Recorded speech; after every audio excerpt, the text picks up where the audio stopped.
तुम्हालाही असं होतं का की अचानक तुम्हाला खूप काम आलेलं आहे स्टिचिंगचं आणि तुमची मशीन अचानक बंद पडली आणि बऱ्याचदा काय होतं की खूप काम द्यायचं असतं, कामाचा वर्कलोड असतो आपल्याला आणि मशीनचे स्टिचेस व्यवस्थित येत नाही, मशीन कधी कधी बंद पडते, कधी कधी धागा खूप टाईट जातो, अशा बरेच प्रॉब्लेम होतात आणि ज्यावेळेस तुम्ही मेकॅनिकलला बोलवायला जातात त्यावेळेस त्यांच्याकडे वेळ नसतो आणि किंवा आपल्याला मशीन त्यांच्यापर्यंत पोहोचवायला वेळ नसतो, काम खूप लवकर द्यायचं असतं.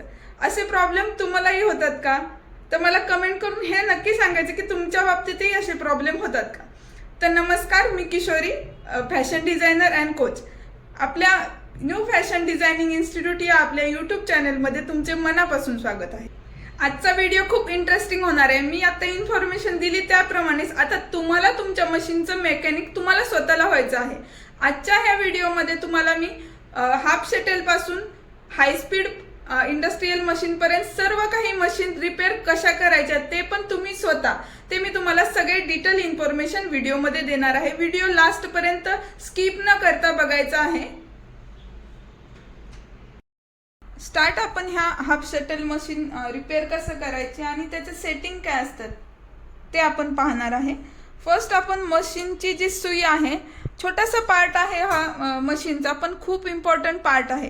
तुम्ही मशीनला कोणती सुई यूज करताय ह्यावर पण तुमचे स्टिचेस कसे येत आहेत ते पण डिपेंड्स आहे.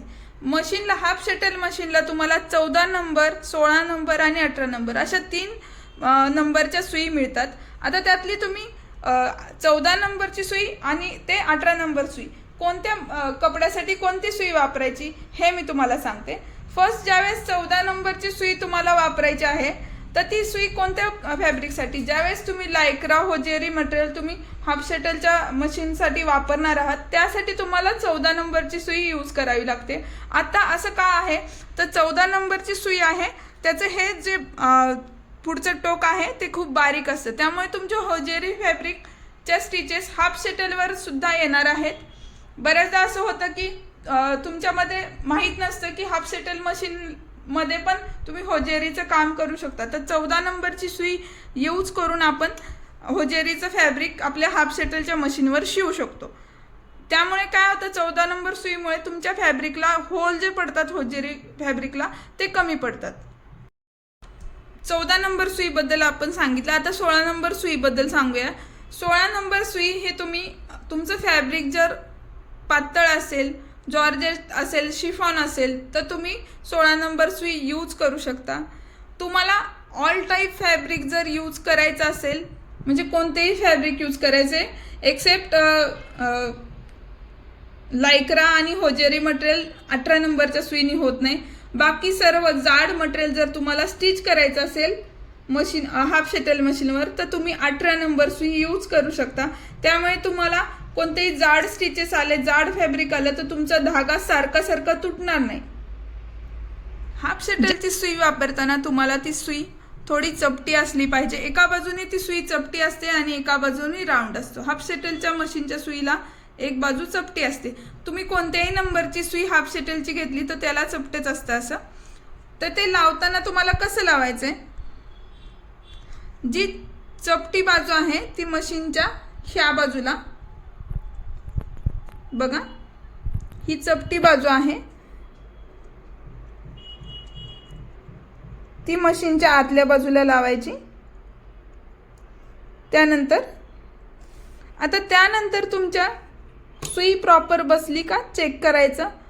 सुई जर बसली नसेल तर तुमची सुई इथे अडकू शकते, ते चेक करायचं. सुई बसल्यानंतर त्यानंतर हा स्क्रू पॅक करायचा. ज्यावेळेस तुम्ही सुई लावता त्यावेळेस ते पूर्ण सुई वरतीपर्यंत टच झाली पाहिजे, अशी खाली नाही राहिली पाहिजे. वरतीपर्यंत टच करायची आणि त्यानंतर स्क्रू पॅक करायचा. सुई व्यवस्थित लागली का नाही चेक करायचं आणि त्यानंतरच स्क्रू पॅक करायचं.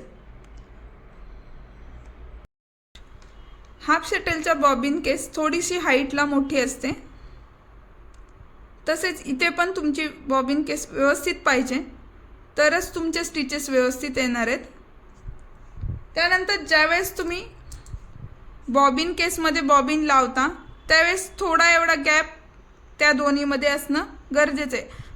जर खूप टाईट बसत असेल तर ही तुमची आतली जी रिंग आहे, बॉबिन आहे, ते फिरणार नाही, त्याची मूवमेंट व्यवस्थित होणार नाही. त्यानंतर ज्यावेळेस तुम्ही धागा घालताय आणि धागा ओढणार आहे, हे चेक करायचं ओढून की ते व्यवस्थित आलं पाहिजे. हे धागा ओढताना तुमचं अडकलं नाही पाहिजे, तर तुमची स्टिचेस पण व्यवस्थित येणार आहे.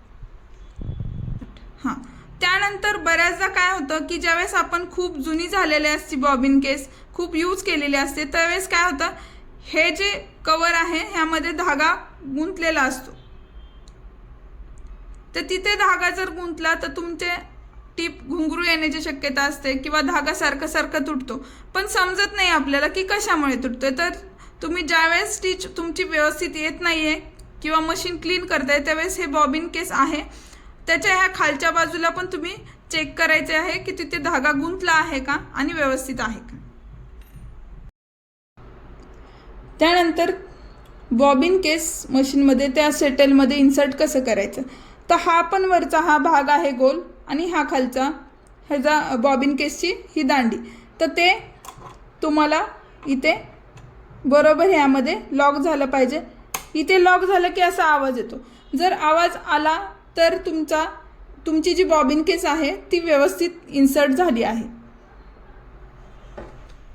कोणतेही हाफ सेटलची मशीन असू दे, त्यामध्ये धागा घालताना तुम्हाला फर्स्ट ह्या रिंगमध्ये घालायचा, त्यानंतर तुमचं जे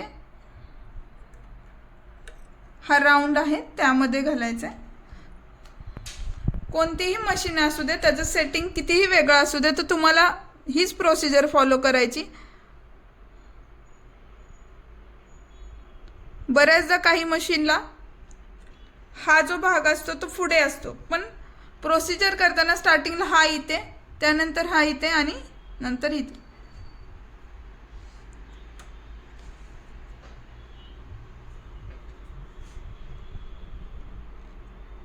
त्यानंतर सुईमध्ये.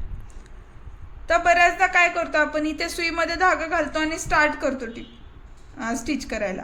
तर तसं न करता आपण स्टार्टिंगला सुईमध्ये नुसतं सुईमध्ये धागा घातलाय आणि स्टिच चालू केले असं करायचं नाही. स्टार्टिंगला आपल्याला खालून जो बॉबिनमधला धागा आहे तो वर घ्यायचा आहे, हा धागा इकडे बॅकला करायचा आणि त्यानंतर तुम्ही स्टिच चालू करायची. तुमचा तो धागा प्रॉपर बसला असेल तर तुमची स्टिच व्यवस्थित येईल.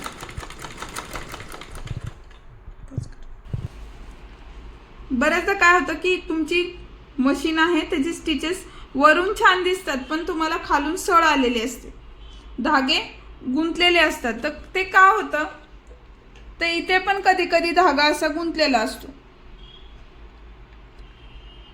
तर चेक करायचं की इथे धागा गुंतलाय का, जर असेल तर काढून घ्यायचा.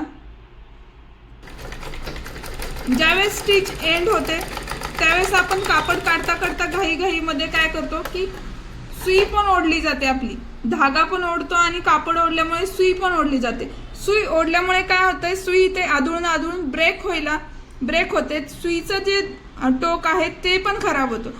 सुईचं टोक खराब झाल्यामुळे ज्यावेळेस तुम्ही जॉर्जेट किंवा पातळ फॅब्रिकवर स्टिच करता त्यावेळेस जे फॅब्रिक आहे त्याला धागे ओढले जातात. तर तुमची सुई त्यावेळेस खराब झाली, त्यामुळे तुमचे फॅब्रिक खराब होते. तर त्यावेळेस सुई चेंज करायची.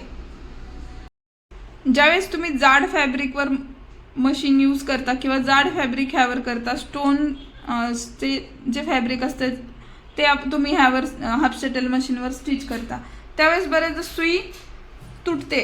आणि सुई तुटली आणि परत जर तुम्ही नवीन लावली तर काय होतं की परत जरी व्यवस्थित नवीन सुई लावली तर तुमच्या ज्या फॅब्रिकवर स्टिचेस आहेत त्या व्यवस्थित येत नाही.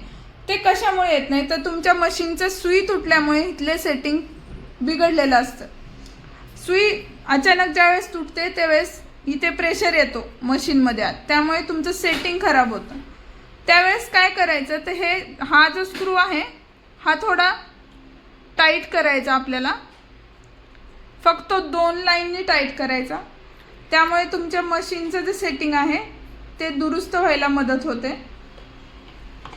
त्यानंतर तुम्ही स्टिच करून पाहायचंय आणि ज्यावेळेस तुम्ही जाड फॅब्रिकवर स्टिच करणार आहे हाफ शटल मशीनवर, तर तुम्ही 18 नंबरची सुई यूज करायची। 16 नंबर किंवा 14 नंबर सुईने तुम्ही जाड फॅब्रिकवर स्टिच करायचं नाही, त्यामुळे तुमचं वारंवार सेटिंगही खराब होणार आहे आणि मशीनही बिघडणार आहे। आजचा इन्फॉर्मेटिव्ह व्हिडिओ तुम्हाला कसा वाटला मला नक्की सांगायचं आहे। नेक्स्ट व्हिडिओमध्ये आपण फुल शटल आणि हाय स्पीड मशीन रिपेअर कशी करायची आणि त्याचे डिटेल इन्फॉर्मेशन आपण नेक्स्ट व्हिडिओमध्ये देणार आहे। हा व्हिडिओ तुमच्या सर्व फॅशन डिझायनर मित्रमैत्रिणींपर्यंत पोहोचवायचा आहे। छान छान व्हिडिओसाठी आमच्या चॅनलला सबस्क्राइब करा।